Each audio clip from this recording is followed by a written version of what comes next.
ఓం శ్రీ సాయిరామ్. సాయి గురుకులం కార్యక్రమానికి స్వాగతం. శ్రీ సావిత్రిబాయి టెండూల్కర్ విరచిత భజనమాల గురించి మనం మాట్లాడుకుంటున్నాం. సావిత్రిబాయి టెండూల్కర్ భజనమాలను చదువుతున్న కొద్దీ ఒక విషయం అర్థమవుతుంది. ఆమెకు శ్రీ సాయిబాబా పైన ఉన్నటువంటి ప్రేమ. అది ఎటువంటి ప్రేమ అంటే, బాబాను చేరేటువంటి భక్తులు ఎంత మర్యాదగా ఉండాలి, ఎంత విశ్వాసంగా ఉండాలి. సద్గురువును చేరడం అనేటువంటిది ఆషామాషి విషయం కాదు. ఆయన దగ్గరికి వెళ్ళిన తర్వాత ఎంత గుణసంపన్నులుగా మనం ఉండాలనేటువంటి దాన్ని అనేక సందర్భాల్లో భజనమాలలో సావిత్రిబాయి టెండూల్కర్ ప్రస్తావిస్తారు. నిజంగా ఎంత గొప్ప మాటలు ఇందులో రాస్తారంటే, బాబా దగ్గరికి మనం చేరిన తర్వాత ఆయన యొక్క కీర్తి ప్రతిష్టలకు భంగం కలగకూడదు. సద్గురువు యొక్క కీర్తి ప్రతిష్టలకు భంగం ఎలా కలుగుతుంది? కేవలం భక్తుడి యొక్క ప్రవర్తన ద్వారా మాత్రమే కలుగుతుంది. తను ఆశ్రయించినటువంటి వాడు మూర్ఖుడై, జూదరుడై, రకరకాలైనటువంటి అవలక్షణాలు కలిగి ఉండి పేక ముక్క ఎత్తేటప్పుడు సాయిబాబా ఉంగరాన్ని మొక్కినట్టు, అటువంటి దురాలవాట్లు ఉన్నటువంటి వారు కేవలం అత్యాశ కోసమే సద్గురువును చేరడం అనేటువంటిది సరైనటువంటిది కాదు. చాలామంది మనం అనుకుంటూ ఉంటాం, బాబా అడిగినవన్నీ ఇస్తూ ఉంటాడు, ఇక ఆయనను చేరిన తర్వాత మనకు లోటు ఏమిటి, కూర్చుంటే అన్నీ వచ్చి పడతాయని అనుకుంటాం. అది పొరపాటు. అదే విషయాన్ని ఎంత అద్భుతంగా ఇక్కడ భజనమాలలో ఆవిడ ప్రస్తావిస్తారంటే, 44వ భంగము ఇందుకు నిదర్శనం అన్నమాట. ఆవిడ ఇక్కడ రాస్తారు, నిజంగా ఈ మాటలు మన మనస్సుల్లో స్థిరంగా నిలిచిపోతాయి. పనిచేయువాని ఇల్లు లక్ష్మీ నివాసం, సోమరునితో జేయును జ్యేష్ఠాదేవి సహవాసం, భక్తి ముక్తి యుక్తి శాంతి నాకందకుండా జయకేవో మనసా, సదా శ్రీహరి రామకృష్ణ అని ధ్యానించే ఓ మనస. ఇది ఒక గొప్ప జీవిత పాఠం కదా. పనిచేయువాని ఇల్లు లక్ష్మీ నివాసం. ఎంత గొప్ప మాట. పనిచేస్తేనే కదా సంపాదన వచ్చేది, కష్టపడితేనే కదా కుటుంబం ముందుకు సాగేది. మనం కష్టపడితేనే కదా కుటుంబంలో ఉన్నటువంటి కుటుంబ సభ్యులందరూ కూడా హాయిగా ఉంటారు. ఇంట్లో కనక వస్తు ధన వాహనం ఇదంతా కూడా ఏ విధంగా సమకూరుతుంది. కష్టం లేకుండా ఏది కూడా సాధ్యం కాదనేటువంటి విషయాన్ని మనం గుర్తుపెట్టుకోవాలి. చాలామంది బాబా మార్గంలో కొంతమంది ఏమనుకుంటారంటే, అనేక మంది అప్పుడప్పుడు తారసపడుతూ ఉంటారు. మొన్న పోయిన గురు పౌర్ణమి షిరిడీకి పోయినప్పుడు కూడా ఒక ఆయన తారసపడ్డాడు. నిండుగా 40 ఏళ్ళు కూడా ఉండవు, నేను తెల్లగుడ్డలు వేసుకొని నేను సర్వసంగ పరిత్యాగిని, బాబా మార్గంలో నేను నడుస్తున్నాను అని చెప్పి చెప్తూ వస్తూ ఉన్నాడు. మీరు ఏ పని చేయరా అండి అన్న. నేను ఏ పని చేయను అండి. బాబాయే ఈ భూమిపైకి వచ్చి ఏదో ఒక ఉపాధి తీసుకోవాలి కాబట్టి భిక్ష అనేటువంటి ఉపాధి తీసుకొని తన పరమార్థాన్ని తన భక్తులకు పంచినటువంటి విషయం మీరు మర్చిపోయారా? బాబా ఎప్పుడైనా ఖాళీగా ఉన్నారా? తన కఫ్రీని తానే కుట్టుకునేటువంటి వారే, తన పనులు తానే చేసుకునేటువంటి వారే, ఇతరులను జోక్యం చేసుకొని ఇచ్చేటువంటి వారు కాదే. మరి సోమరులుగా ఉండడం ఆయనకి ఇష్టమా? అదే విషయాన్ని సావిత్రిబాయి టెండూల్కర్ ఇక్కడ చెప్తున్నారు. బాబాను ఆశ్రయించి ఎవరైతే తమ నిత్య కర్మలు చేస్తూ ఏ ఉపాధిలో ఉంటే ఆ ఉపాధిలో కష్టపడుతూ పనిచేస్తుంటే వారి ఇల్లు లక్ష్మీ నివాసంగా ఉంటుంది. అదేవిధంగా ఎవరైతే సోమరులు ఉంటారో వారి ఇంట జ్యేష్ఠాదేవి నివసిస్తుందట. ఎంత కఠినంగా చెప్పేసింది కదా. అరే, నువ్వు సోమరివైతే నీ ఇంట్లో జ్యేష్ఠాదేవి నిల్చొని పూర్తిగా నిన్ను ఇంకా అధపాతాలని తొక్కేస్తుందిరా. జ్యేష్ఠాదేవి కష్టపడితేనే లక్ష్మీదేవి నీ ఇంట్లో నివాసం ఉంటుంది. ఎవరైతే సోమరులు ఉంటారో వారి ఇంట లక్ష్మీ ఉండదు అనేటువంటి విషయాన్ని చాలా అద్భుతంగా మనకు చెప్పింది. బాబా కూడా తన భక్తులు ఎవరిని కూడా, ఈవెన్ షిరిడీలో ఉన్నటువంటి వాళ్ళు ఎవరూ కూడా తమ పనులు వదిలేసి బాబా యొక్క మెప్పు పొందడానికో ఆయన అనుగ్రహం పొందడానికో కూర్చోకపోయేటువంటి వారు. ఉదయమంతా చేళ్ళ దగ్గర కష్టపడి మధ్యాహ్నం భోజనం సమయం అయ్యేసరికి 11 గంటలకు ఇంటికి వచ్చి మళ్ళీ స్నానపాదాదులు చేసి సాయి చరణాల వద్దకు వచ్చేటువంటి వారు. మధ్యాహ్నం పూట చూడండి, బాబా హారతి అయిన తర్వాత సాయంత్రం వరకు ఎవరిని కూడా ద్వారకామై అనుమతించకపోయేవాళ్ళు.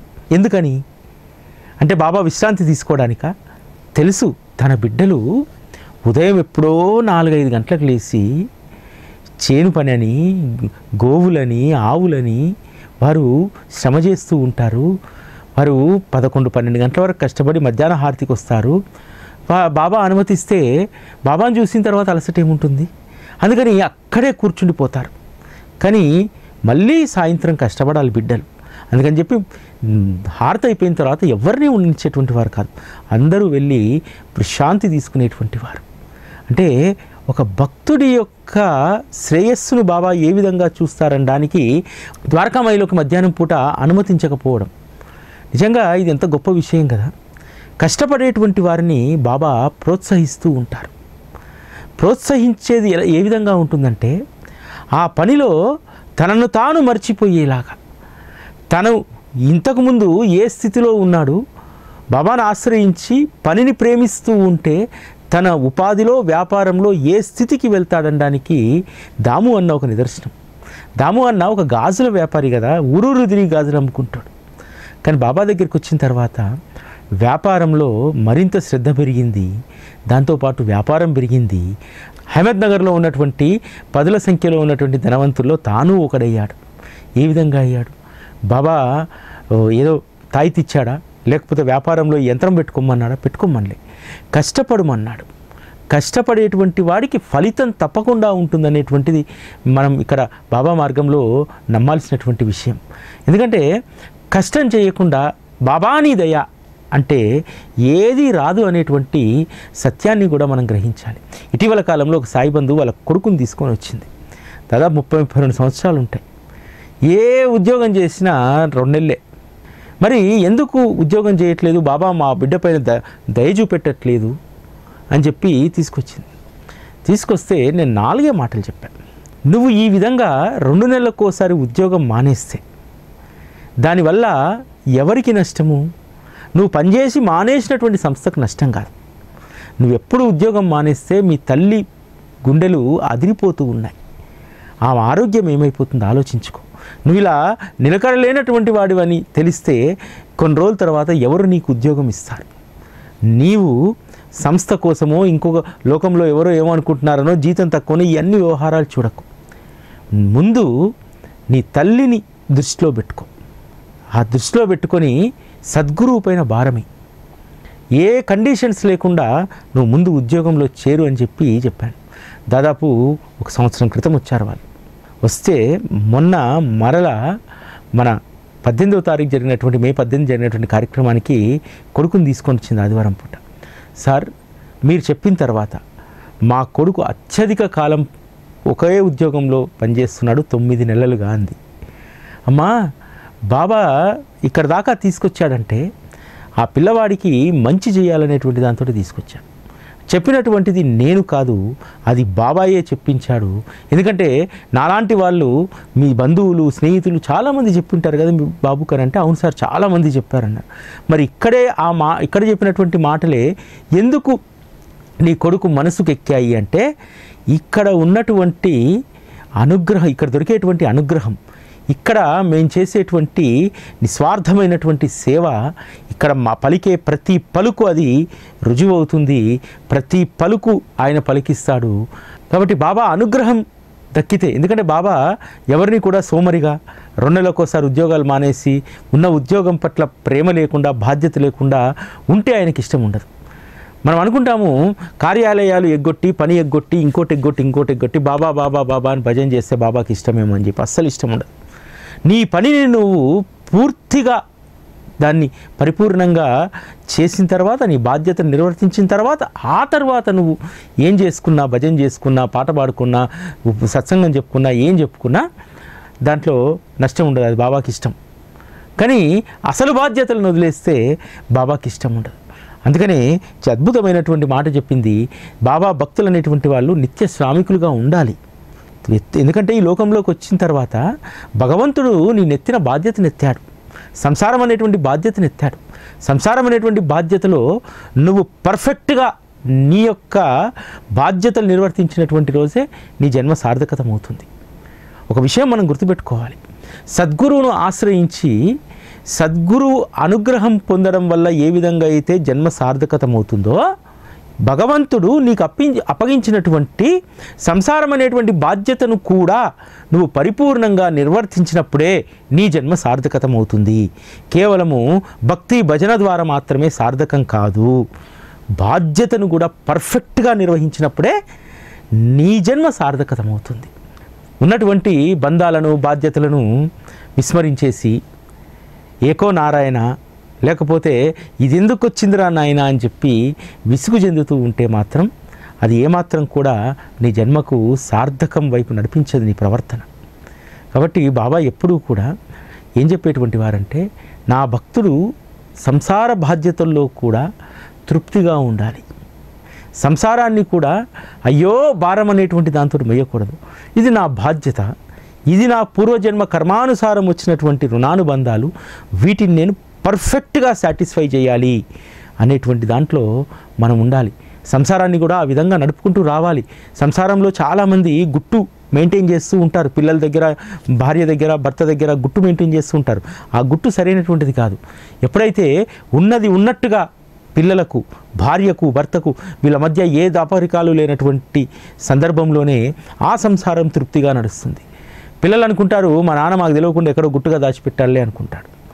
భార్య అనుకుంటుంది నా భర్త ఎక్కడో ఏదో చేసే ఉంటాడులే అనుకుంది. కానీ ఏది చేయకపోతే వాళ్ళ ఆశలు అడియాశలు అయిపోతాయి, నీ పట్ల అసంతృప్తిగా ఉంటారు. దీంట్లో ప్రయోజనం ఏమిటంటే, గుట్టు లేకుండా సంసారాన్ని నడిపితే పిల్లలు, భార్య, భర్త వీళ్ళందరూ కూడా ఆ సంసారాన్ని అర్థం చేసుకుంటారు, స్టడీ చేస్తారు.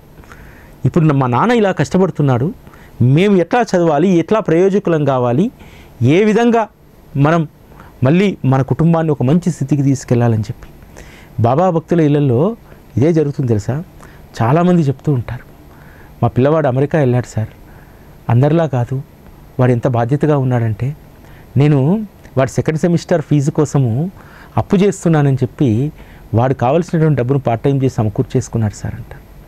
రెండో కోణం, మా బంధువులనే ఒక అబ్బాయి అమెరికా వెళ్ళాడు. వెళ్తే తండ్రి చెప్తూ ఉన్నాడు, మళ్ళీ ఫీజు కట్టేటువంటి సమయం వచ్చింది, వాడికి ఫీజు కట్టాలంటే ఎందుకు వాడు సంపాదించుకోలేడా, పార్ట్ టైమ్స్ చేసుకోలేకంటే చేస్తున్నాడు, వాడి జల్సాలకు సరదాలకే సరిపోతున్నాయి. అంటే క్వైట్ ఆపోజిట్ చూడండి. బాబాను నమ్మినటువంటి కుటుంబము సంసారం అనేటువంటిది గుట్టు లేకుండా నడిపిస్తుంది. పిల్లలకు అన్నీ చెప్తాం మనం. అప్పుడు పిల్లలు సాధక బాధకాలను అర్థం చేసుకుంటారు చిన్నప్పటి నుంచే. ఇది సంసారానికి ఎంతో ఉపయోగపడుతుంది.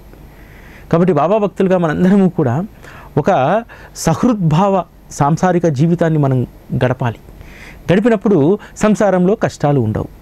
కొన్ని మూలమైనటువంటి సూత్రాలు బాబా సచ్చరితలో చెప్పారు. ప్రేమ కలిగి ఉండు, ఎటువంటి దాపరికాలు లేకుండా మనం ఉండేటువంటి స్థితిలో మనం ఉండగలగాలి. సచ్చరిత అదే నేర్పిస్తుంది. బాబా జీవితం కూడా అదే నేర్పిస్తుంది. బాబా ఎప్పుడూ కూడా ఏది దాచిపెట్టలేదు, అన్నింటినీ ఓపెన్. ద్వారకామయ్యే పెద్ద ఓపెన్.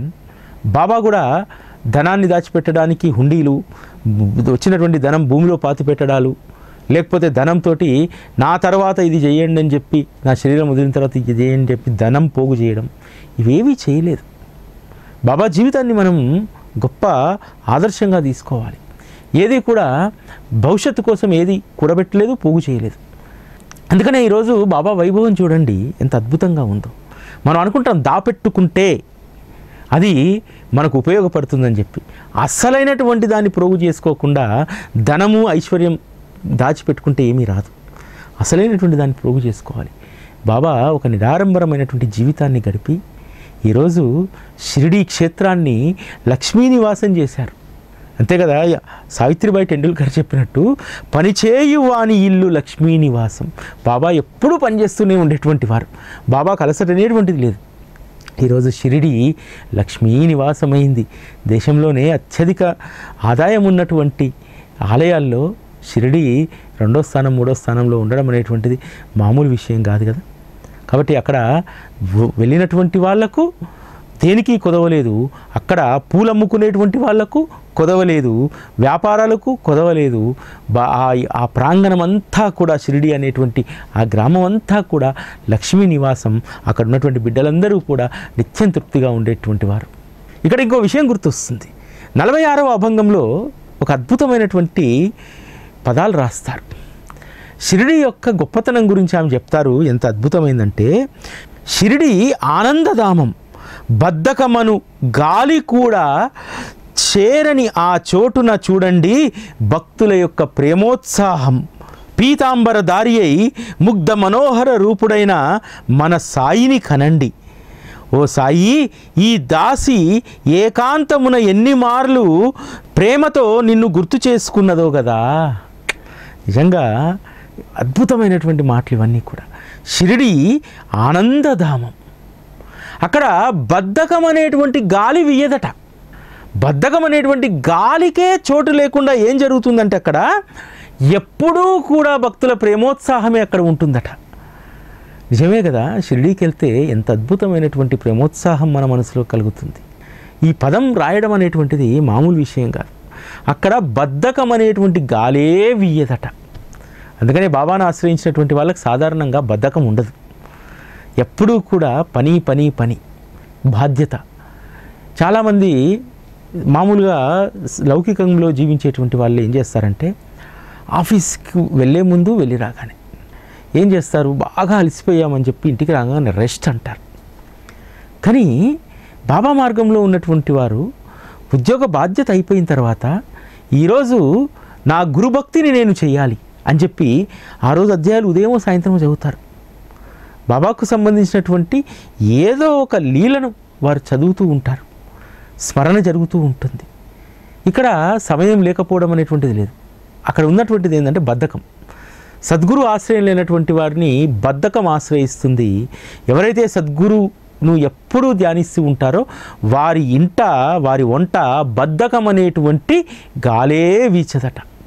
ఎందుకంటే ఉచ్ఛ్వాస నిశ్వాసల్లో మనకు సాయి అనేటువంటి నామం ఉంటే బద్ధకం ఇంకెక్కడ ఉంటుంది శరీరంలో.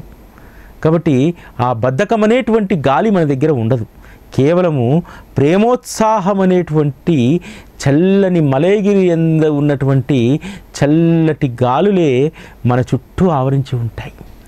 కాబట్టి నిజంగా బాబాను పొందినటువంటి మనం ఎంత అదృష్టవంతులమో ఈ భజనమాల తెలియజేస్తుంది.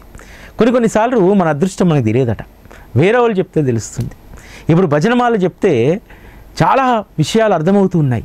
ఇంత అదృష్టవంతులమో మనం. అంతే కదా, మన జీవితంలో మన లౌకిక వ్యవహారాలు చేసుకుంటూ ఉండి బాబా ధ్యాసలో ఉంటాము, కథాశ్రవణంలో ఉంటాము, అన్నిట్లో ఉంటాం. కానీ మనకు తెలియదు అది ఎంత అదృష్టం అనేటువంటిది. ఎప్పుడూ కూడా బాబా ధ్యాసలో ఉన్నటువంటి వాళ్ళ చుట్టూ బద్ధకం అనేటువంటి గాలి వీయదు అనేటువంటి, దానికి చోటు ఉండదు అనేటువంటి మాట మనకి ఎంత కాన్ఫిడెన్స్ని తెస్తుంది. ఎస్, నిజమే కదా. ఎప్పుడూ కూడా ఈరోజు నలతగా ఉందనో, ఈరోజు ఆఫీస్లో పని ఎక్కువ ఉందనో, ఈరోజు ప్రయాణం చేశాననో బాబాకు సంబంధించినటువంటి పని నేను మరవలేదే. చాలామంది ఏం చేస్తారంటే మామూలు భక్తి కలిగినటువంటి వాళ్ళు ఆఫీస్కి వెళ్ళేటప్పుడు ఓ దండం పెట్టి వెళ్ళిపోతారు. కానీ బాబా మార్గంలో ఉన్నటువంటి వారు ఖచ్చితంగా బాబాకు కర్పూర హారతి వెలిగించి ప్రేమతో షిరిడిమాజే పండరిపూరా అంటారు, లేదా సాయి రహం నజర్ కర్నా అని బాబాను కీర్తించుకొని ఆనందంతో వెళ్తారు. ఎవరైతే సద్గురువు యొక్క కీర్తన శ్రవణం చేసి కార్యస్థలిలోకి వెళ్తారో వాళ్ళకక్కడ తిరుగుండదు. ఇంకా బద్ధకం అనేటువంటిది ఉండదు, నైపుణ్యం లేకపోవడం అనేటువంటిది ఉండదు. మళ్ళీ ఇందులో కూడా ప్రదర్శనీయమైనటువంటి భక్తి ఉంటుంది. ఇతరులు వాళ్ళకేదో వచ్చేసింది, నేను కూడా వాళ్ళలాగా చేస్తే వస్తుందని మనస్సు పవిత్రంగా లేకుండా, మనస్సులో ఇతరులు ఏదో చేస్తే వాళ్ళకి అది కలుగుతుంది, నేను కూడా చేస్తా అనేటువంటి దాంట్లో అందులో ఏం కలగదు. మళ్ళీ చాలామంది ఈ కార్యక్రమం విని అనుకొని ఉంటారా, నేను కూడా రోజు షిరిడి వాజే పండరి చేసినంత మాత్రం కాదు, అందులో ప్రేమ ఉండాలి. మనస్సులో బాబా పట్ల అపూర్వమైనటువంటి భక్తి కలిగి ఉండాలి. మనసులో అది తప్ప ఇతరుల గురించి ఆలోచన ఉండకూడదు. అందుకనే సాయి టీవీలో కానీ వరాల సాయి మందిరంలో కానీ మనం కార్యక్రమాలు చేసేటప్పుడు ఎవరితో మనం పోల్చుకోం. చాలామంది గొప్ప గొప్ప కార్యక్రమాలు చేస్తారు. వాళ్ళు చేసేటువంటి ఆ కార్యక్రమాల ముందు మనం చేసేటువంటిది ఏ పాటిది, చాలా చిన్నది. కొంతమంది లక్షలు ఖర్చు పెట్టి షిరిడీలో పల్లకీ ఉత్సవాలు చేస్తారు. కొన్ని లక్షలు ఖర్చు పెట్టి ఆడంబరంగా మందిర వార్షికోత్సవాలు చేస్తారు. అలా అని చెప్పి నిరుత్సాహానికి మేము ఎప్పుడు గురి కాలేదు. ఎందుకంటే బాబాకు ఆడంబరం కంటే కూడా ప్రేమ ప్రధానం. ఆ ప్రేమతోటే మనం చేస్తాం. మనం మే 18 తారీఖు రోజు చేసినటువంటి కార్యక్రమం ఎంత ఆత్మతృప్తినిచ్చింది, చూసినటువంటి వాళ్ళకు కూడా ఎంత ఆనందం కలిగింది. సావిత్రిబాయి టెండూల్కర్ వారసులు వచ్చి భజనమాల పుస్తకాన్ని ఆవిష్కరించడం నేను చాలా గొప్పగా ఫీల్ అయ్యాను. ఎందుకు తెలుసా, ఆ రోజు తెలుగు సచ్చరిత వార్షికోత్సవం మరుసటి రోజు తెలుగు సచ్చరితను పత్యనారాయణరావు గారు, నాయుడు గారు, వీళ్ళందరూ పాపారావు చౌదరి ఆ రోజు 1953లో వెళ్ళి సమాధి మందిరం తాకిచ్చి సాయిలీలమ్మ గారికి అడిగితే మొదటి కాపీ ఇచ్చారు. ఆ రోజు ఆ తెలుగు పుస్తక ఆవిష్కరణకు హేమాడ్ పంత్ వారసులను కానీ వీళ్ళెవరిని కానీ పిల్లలు అప్పుడు ఉన్నటువంటి పరిస్థితులు అవకాశాలు వేరులేండి. అంటే దాన్ని తలుచుకుంటే నా హృదయం ఉప్పొంగిపోయింది. అంటే బాబాకు ఎంత ప్రేమ ఉంటే ఆ సంకల్పం కలిగించాలి. అన్నీ కూడా దారులు వేస్తాడు బాబా. ఆ దారులను పట్టుకొని నడవడమే మనకున్నటువంటి విజ్ఞత. ఆ విజ్ఞతను మనం కనిపెట్టుకోవాలి. ఎందుకంటే క్రితం సంవత్సరము వారు ఇంటర్వ్యూ చేశాం కదా, చేసినప్పుడు అప్పుడే బాబా బాట వేశాడు. లేకపోతే అసలు మనం ఎవరము, పిలిస్తే ఎందుకు రావాలి? హైదరాబాద్లో వరాల సాయి మందిరం లాంటి మందిరాలు కొన్ని వందలు ఉన్నాయి. ఈరోజు సోషల్ మీడియాలో అనేక సాయిబాబా పైన అనేక ఛానల్స్ ఉన్నాయి. ఎందుకు రావాలి? ఆ రోజు మన కమిట్మెంట్ను వాళ్ళు చూశారు. మనకున్నటువంటి అవగాహన వాళ్లకు అర్థమైంది. అందుకనే అడగగానే ఏ సంకోచము లేకుండా రాగలిగారు. సావిత్రిబాయి కుటుంబానికి అప్పటి నుంచి ఇప్పటి వరకు కూడా గురువు యొక్క విలువ వాళ్ళకు తెలుసు. సాయిబాబా జీవితాలకు ఏం చేస్తారు, భవిష్యత్ తరాన్ని కూడా ఏ విధంగా బాబా కాచుకొని చూస్తారు అనేటువంటిది వారు పరిపూర్ణంగా నమ్మారు. అందుకనే 45వ అభంగంలో ఒక మాట రాస్తారు, గురువును పొందిన చాలు మరుజన్మ లేని మోక్షమునసుగును, మాయ నడిపిస్తున్న అబద్ధపు ప్రపంచ వ్యాపారంలో నాది నాది అని వెంపర్లాడకు, నిన్ను దండించినప్పటికీ ముక్తి మార్గము చూపెట్టి గురువు చేయి విడవకు, విశ్వాసంతో సాయి చరణాలను సేవించు. ఇది వాళ్ళ ఒక్క కుటుంబానికి చెప్పినటువంటి మాట కాదు, మనందరికీ సావిత్రిబాయి టెండూల్కర్ చెప్పినటువంటి అద్భుతమైనటువంటి మాట. గురువును పొందిన చాలు మరుజన్మ లేని మోక్షమును వసంగుతారు వారు. అంతే కదా, గురువును నువ్వు పట్టుకొని ఆయన దగ్గర ముముక్షులాగా ఉండిపోతే ఆయన ఖచ్చితంగా మరుజన్మ లేనటువంటి మోక్ష మార్గం వైపు నెట్టివేస్తారు మనల్ని. అంతే కదా, కాకాసాహెబ్ దీక్షిత్ను ఎందుకన్నాడు నేను విమానంలో తీసుకెళ్తాను? ఇక ప్రపంచంలో అంతకు మించినటువంటి సహవాసం లేదనుకున్నాడు సద్గురువు లాంటి సహవాసం. మిగతా సహవాసాలన్నింటినీ వదిలేసి వచ్చేశాడు. తనంటే ఎంతో గౌరవంగా చూసుకునేటువంటి ఆ వృత్తిలో ఉన్నటువంటి పార్ట్నర్స్ని వదిలేశాడు.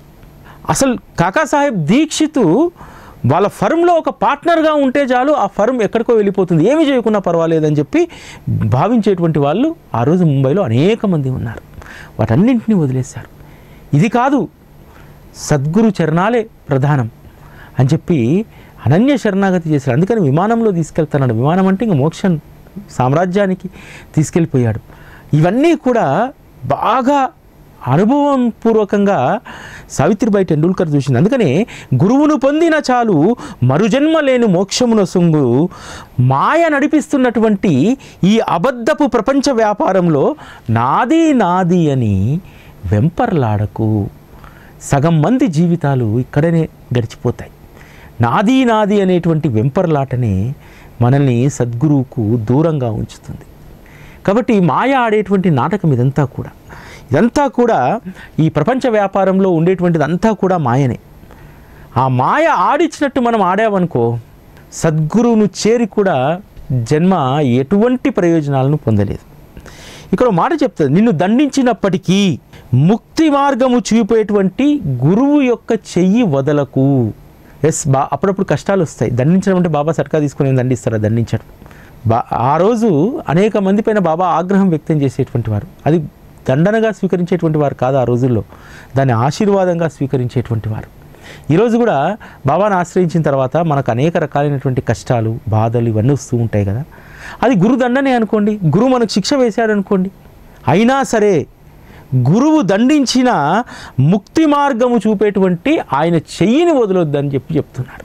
ఈరోజు బాబాను ఆశ్రయించినటువంటి మన అదృష్టం ఏంటంటే 99% మంది ఎన్ని కష్టాలు వచ్చినా, ఆయన ఎన్ని పరీక్షలు పెట్టినా ఆయన చెయ్యి వదలకుండా ఉన్నాను చూడండి, అది మన అదృష్టం. ఈరోజు చాలా గర్వంగా చెప్పుకోవచ్చు, నీకు ఏ అదృష్టం పట్టింది రయ్యా అంటే గురువు చేయిని విడవకుండా నేను పట్టుకోగలుగుతున్నాను, గురు నామాన్ని వదలకుండా ఉండగలుగుతున్నాను, గురు స్మరణ లేకుండా జీవితాన్ని గడపలేకపోతున్నాను. ఇది కదా అదృష్టం, ఇంతకు మించినటువంటిది మరొకటి లేదనేటువంటి విషయాన్ని మనం గమనించాలి. ఇటువంటి భావన కలిగినటువంటి వారికి సావిత్రిబాయి టెండూల్కర్ రాసినటువంటి 49వ అభంగం బాగా అది మనకు అన్వయించబడుతుంది. ఎందుకంటే సర్వస్వం ఆయన అయినప్పుడు ఒక భక్తుడి మనస్సు ఏ విధంగా ఉంటుంది, ఒక స్థిరమైనటువంటి నిశ్చయం ఎలా ఉంటుందని చెప్పి 49వ అభంగంలో వారు రాస్తారు. జనన మరణాలు, సంతానము, సంపదలు అన్నీ నీ చేతిలోనే దేవా, నీ లీలలు అనంతం, మాకెందుకీ అనవసర గర్వం, పూర్వకృత కర్మలే అనారోగ్య కారణం, నీ పిలుపు రాగానే వచ్చుటకు నేను సిద్ధం. అంటే నిర్ణయం చేసుకోవచ్చు ఇక్కడ మనం నీ జీవితం ఎలా ఉండాలనేటువంటిది మనం ఇక్కడ పూర్తి అవగాహన యొక్క అభంగం ద్వారా మనం పొందవచ్చు. జనన మరణాలు, సంతానం, సంపదలన్నీ అవి నీ చేతిలోనివే బాబా, నీ చేతిలోనివి నాకు అనుగ్రహించావు, అంతే తప్ప ఇవి నావి కావు. ఈ భావన కనుక ఉంటే దేనిపైన మమకారం అనేటువంటిది మనకు ఉండదు. మనం సంపాదించే సంపద, ఐశ్వర్యం దేనిపైన మమకారం ఉండదు. ఎందుకంటే ఇది ఈరోజు మనది, రేపు పుత్రులది, ఆ తర్వాత మరెవడిదో. మనం ఏది కూడా మనది అని చెప్పలేం. కాబట్టి బాబా ఇచ్చినటువంటి ఈ ధనము, సంతానము, సంపద ఇవన్నీ కూడా ఆయన చేతితో ఒసంగినటువంటివి. వాటిని మనము ఉన్నంతకాలం జాగ్రత్తగా కనిపెట్టుకొని వాటిని రుణానుబంధాలకు ఇచ్చేస్తాము. ఆ తర్వాత ఏమవుతాయనేటువంటి మనకు అనవసరం. వారికి కూడా బాబాతో రుణానుబంధం ఉంటే అవి అక్షయమవుతాయి, లేకపోతే భక్షయమవుతాయి. ఇటువంటి నిర్ణయంతో మనము ఖచ్చితంగా ఉండాలి. బాబా నీ లీలలు అనంతం, మాకెందుకు ఈ అనవసరమైనటువంటి గర్వం? అంటే నా జీవితం అంతా నీ లీలలమయమే, నీ లీలల ద్వారానే ఇవన్నీ సమకూర్చుకున్నాను. కానీ ఎందుకు నాకు ఇది నాది నాది అనేటువంటి గర్వం నాకెందుకు? ఆ గర్వం ఉండకూడదంటుంది, ప్రశ్నిస్తుంది. బాబా నాకెందుకు ఈ గర్వం? ఇదంతా నీ లీల సమూహమే, నీ లీలల మూలంగానే ఇవన్నీ నాకు సమకూరినటువంటివి. అటువంటప్పుడు నాకెందుకు గర్వం? పూర్వకృత కర్మలే అనారోగ్యానికి కారణం. స్పష్టం ఇక్కడ. మనం అనుకుంటాం బాబా ఏమిటి నొప్పి, బాబా ఏమిటి ఆపరేషన్కి వెళ్ళాలి, బాబా ఏమిటి ఈ బాధంతా అని అంటాం. యూ కెన్ అండర్స్టాండ్, ఇవన్నీ కూడా నీ పూర్వజన్మ కర్మల ఫలితమే అనారోగ్యం. కాబట్టి దీనికి బాబా బాధ్యుడు కాదు అని చెప్తుంది ఇక్కడ. బాబాను బాధ్యుని చేయొద్దని చెప్తుంది. అంతేకాదు ఇక్కడ చెప్తుంది, బాబా నీ పిలుపు రాగానే వచ్చుటకు నేను సిద్ధం. ఇంత కృతనిశ్చయంతో ఉండగలిగితే జీవితం ఎందుకు ఆనందంగా ఉండదు? మరణం కోసము, మృత్యువు కోసం భయపడుతూ ఉంటాం. ఎంత సంతోషంగా హాయిగా చెప్పేసింది, నీ పిలుపు రాగానే వచ్చుటకు నేను సిద్ధం సిద్ధం సిద్ధం. సిద్ధంగా ఉండాలి, తప్పదు. కాబట్టి బాబా యొక్క కృపను పొందినటువంటి సావిత్రిబాయి టెండూల్కర్ ఈ భజనమాలలో మనం ఎలా ఉండాలో చెప్పింది. బాబా కీర్తనలతో పాటు నేను చాలా మటుకు బాబాని కీర్తించినటువంటి వాటిని తీసుకోవట్లే కార్యక్రమానికి. మనకి ఏది అవసరమో అదే తీసుకుంటున్నా. అది మన జీవితాన్ని తరింపచేస్తుంది. మరి అద్భుతమైనటువంటి విషయాలు మళ్ళీ రేపు తెలుసుకుందాం. ఇది ఈరోజు సాయి గురుకులం. మళ్ళీ రేపటి కార్యక్రమంలో కలుసుకుందాం. అప్పటి వరకు సెలవు. నమస్కారం.